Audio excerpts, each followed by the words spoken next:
He's got us out in the rain. He wanted to come out. He had to come out. He's already been out twice. It's about 11 o'clock.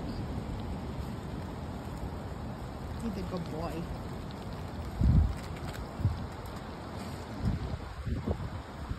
Oh, here we go. Here we go. He goes around the pool looking for his groundhog.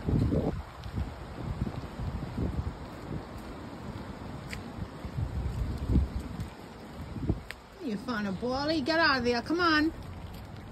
Leave it. Come on.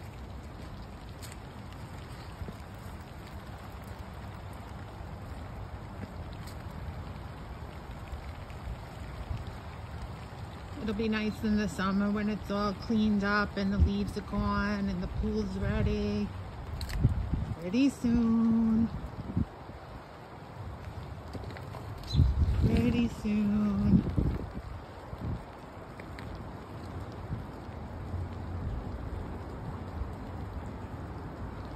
Now I gotta try to get him inside. Let us know in the comments what the weather is where you are. And hit the like and subscribe. And this is Little Dave, and I'm Dave's mom, Emre. Have a good day.